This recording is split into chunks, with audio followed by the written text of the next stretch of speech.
Welcome to Bloodline and Headlines. This show explores true crime stories from around the world with commentary and insights shared by a couple of Caribbean descent who share a passion for uncovering and discussing crime narratives. If you love our stories, be sure to click the link below and subscribe. So, this story comes out of the concrete jungle, New York, New York. As some of you may know, New York is one of the most crime-ridden cities in the US. On East 115th Street and Park Ave, people were walking the streets all bundled up because it was so cold. On that same street was an 11-year-old girl by the name of Maxie Pack and her 43-year-old mother, Malgorzata Sladet. In a matter of minutes, life as they know it changed. In basically one of the most horrific moments a mom and a child could ever imagine.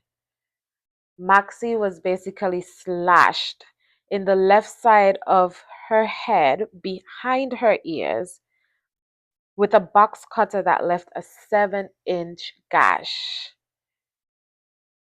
Her mom saw her hair fall to the ground and blood gushing from her daughter's head, but the two were so determined to catch the individual, so they decided to run after him, and he was eventually subdued by some good Samaritans.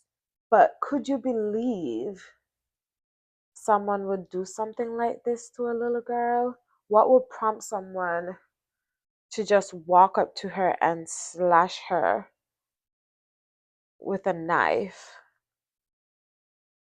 Is Drugs, drugs is one thing, and there's a lot of mentally disturbed people in New York. You know, New York is a big place with a lot of crazy people running around time to time, day to day. It's not for the weak. It's not for the normal. You got to be mentally strong to live in New York, and you got to walk with your head on a swivel because at the end of the day, you never know what's going to happen. I mean, but do you think it was drugs or it was more of like a mental issue? Do you think it was both? I mean, they work hand in hand with each other. I So at the guess. end of the day, whether it's one or the other, it's literally the same thing. Mm-hmm. I guess Maxie was, however, treated at the hospital later that day and she was fine. She got some stitches, but she was good and stable. I know you lived in the Bronx before. Have you ever seen an incident like this? Something to this extent. I mean, personally, seen it, no, heard about things like this. I mean, similarly, yes. I know during October there is initiation that takes place between one of the groups that wear red, where they will go around randomly hurting people with box cutters and various sharp weapons. I think that's a thing that still takes place. But at the end of the day, when you're in NY, whether it be the Bronx, Manhattan, wherever, you have to walk with your head on a swivel because it's not. It's just some place where anything and everything could possibly happen to you the same night. But in regards to the story right now, what what ended up happening to the offender? So the suspect was later identified as Shaquan Cummins. He is a 30-year-old male and he was later arrested for the crime. It was also alleged that he punched a lady in the face prior to assaulting the little girl. So it seemed like he maybe was going having an episode, something was going on with him mentally. Maybe he had just maybe he had just did some drugs, like he was not at his best. Walking around hitting women all night, so that shows something mentally off. I mean, to punch one and slash the other is clearly he's advancing in his crime. Hmm. So that is something that should be paid attention to. But you say he was identified. Was he charged? Yes, he was charged. He had 6 charges. He was charged with attempted assault in the first degree, which is a Class C felony, assault in a second degree, a Class D felony, criminal possession of a weapon in the third degree, a Class D felony, assault in the third degree, a Class A misdemeanor, endangering the welfare of a child, a Class A demeanor, and criminal possession of a weapon in the fourth degree, a Class A demeanor. So he got a total of 6 charges, and he was arraigned on June 11th, 2024, and he pled not guilty. Do you know if this was videoed or it's just gonna be off of witnesses? There was videos of people being outraged and trying to subdue him, and But anything of the incident taking place? yes, I think there were cameras. Correct, I may be wrong, but I believe there were cameras that caught the incident. It was also near the subway, and I think he tried to escape through the subway as well, but he was caught. But yeah, he pled not guilty, which, I mean, that's kind of shocking. I mean, nobody wants to go to jail. I mean, well, the second thing I would ask is, has he ever been arrested before?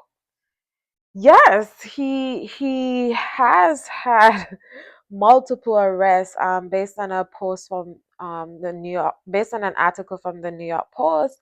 He has had more than 20 arrests for assault, criminal mischief, and fear evasion. So he's basically what we would call a career criminal. Those are minor crimes when you really think about. I mean, it's still a crime. A crime is a crime. Those are minor. The question is, how did he advance a slash in a young girl? I mean, what he did to Maxie is also considered assault, but with a weapon. So we don't know if these other assaults that he was arrested for was with weapons as well. Wait, hold on. Didn't I may be wrong, but wasn't he didn't he have a felony charge against him before?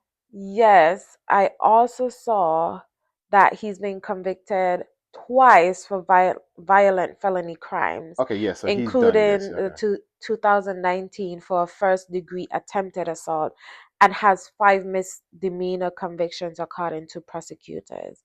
So he has done this before. This is not something new. And I think this is a problem that's currently present in New York, where I think it's the bail reform that allows people to, after they've committed these crimes, they're allowed back on the street, to recommit these crimes, to hurt people, to put people's life in danger. I mean, we have a kid. Imagine us walking through the Bronx to Brooklyn through Manhattan and something like this happens.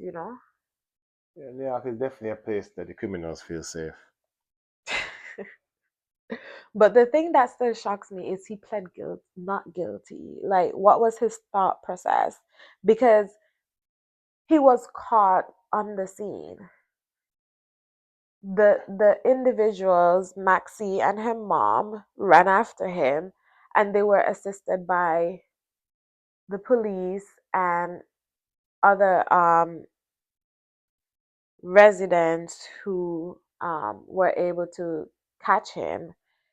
But one of the things that I also saw is that he lived close by in what was called the Norwood shelter. So apparently he was also homeless. Hmm. But they also, according to the article on New York Post, he was one of the well-behaved ones. I mean, by whose opinion? The people that live in that area, they said they usually do not see him, If you're looking at the prior charges, from right? misdemeanors to felony to full blown assault, I mean, these people words don't seem to mean much. So this situation happened last year. Has he been to court yet? No, he has just had his first appearance, So this court and case hasn't even taken place. right. Hmm. So according to the New York State Unified Court System, he's scheduled to appear on October 21st, 2025. This particular situation is what make you really think twice about walking the streets of New York, especially when the sun goes down, because individuals walking around with mental disabilities and however you want to word it, and they're doing this damage, they're doing this harm, and we don't even know if this individual is going to face, I guess, proper justice. Yeah, and I mean, I've lived in New York as well, and catching the subway has been like some of my most terrifying days. Like you feel tired, but you can't even fall asleep. Like I used to just literally just stand and just always look around, always kept my back close. And when I'm standing on platforms, I stand in the middle or I stand where I can put my back against a column so no one walks up behind me and push me. Because that's another fear, someone pushing you off the platform. Yeah, there's been numerous cases of that, numerous reports of that, where people just walk up and randomly push individuals off the platforms, and sometimes it doesn't end in a manner that is you want to talk about, and other times the people then get lucky, they get saved and whatnot and whatnot. By the end of the day, when you're in New York, you really gotta pay attention to your surroundings like 140%, because you never know what, anything that could be taking place around you, because it just happened. I mean, this young lady was walking down the road, and this guy just randomly decided to attack her, and it's like, how could she have prevented this? Like, what could she have done to provoke it? Right. And then when you look at him, he has a history of violence and a pattern of violence. Now, And it's not even a young lady, it's a child. She was 11 years. She was 11 years yeah, so now we're old at the wondering, what point. did this child do to this man to get him this upset? Right. He literally went and gave her a buck 50. Like why did you seek out a child? Well, we'll never know. So the thing we need to look forward to is to see what happens in this court, and try to get the transcripts from this court to see what exactly he would claim why this happened, because it would be amazing and shocking if he was to go in the courthouse and say that he did not do this. Right. You know what I mean? 'Cause it does sound like there's witnesses, but more than likely, what I think they're probably gonna do is say it's some type of mental disability, and he Mm-hmm. had a hard time growing up, and they're gonna use the tug on the heartstrings of the court and the judge and the jury to try to get this into a different way, where they could just drop everything down to like a simple misdemeanor, and he could walk free Right. again Again. to continue the perils of terrorizing individuals in New York. I mean, my heart goes out to the victims, 11-year-old Maxie and her mom, Miss Ladek. I mean, as a mom, this will be like the most terrifying moment for me to see something so violent happen to my child. And all I can think about was that, thank God she's still alive. Because what can you tell somebody after you do something like But the that to question is, what could have been done to prevent this? I don't know. Like, it's so unfortunate that the residents of New York have to continuously deal with situations like these. I feel like and we're now in 2025, and I don't feel like there has been any resolve. We've heard that they've deployed more police officers to the subways or to areas surrounding the subways, but there's still all these people with mental health, or these people that are on drugs, or these people that are homeless, that still are on these trains, are still outside of these train stations, and are still attacking people. So I feel like there hasn't been any actionable results that have occurred here in New York to prevent these things. I think for me, one thing I would not do is walk in the Whether it be the Bronx. Bronx, Manhattan, Queens, Brooklyn, Right. I don't think anybody goes to Staten Island. I mean, each borough has its own demons and situations. And if you live somewhere and you don't have a car, which most people over there tend to not have, you have to Mhm. walk to go to your destination. The train track is not going to be in front of your house. The bus stop is rarely ever in front of your house. So you might be walking 4, 6, 7, sometimes 10 blocks to get to your destination. But if you're from New York right now, the most I would say is always keep your head on a swivel, keep your eyes Mhm. open, pay attention to everything that's taking place around you, because it's a wild world out there. And if you can avoid certain places, just avoid it. If you don't need to be there, if it's a specific store you want to go to, if it's TJ Maxx, find another TJ Maxx. Go to Yonkers. Go somewhere Yonkers is else. not no angelic I area mean, also. but there's areas that are safer. And the YNs could pop up over there too. Uh, I mean, what's the solution then? Reach out to your local congressman or senator Representative. representative and explain to them that you don't feel safe. I think we'll definitely follow the case and we'll definitely bring updates back to you guys on what the result is. As we said before, he's scheduled to appear on October 21st. We know sometimes, these things get pushed back, but once there's an update, we'll definitely come back to you guys and provide that update. Thank you guys so much for tuning in to our YouTube channel and listening to us give our crime commentary, and we're glad to have you here.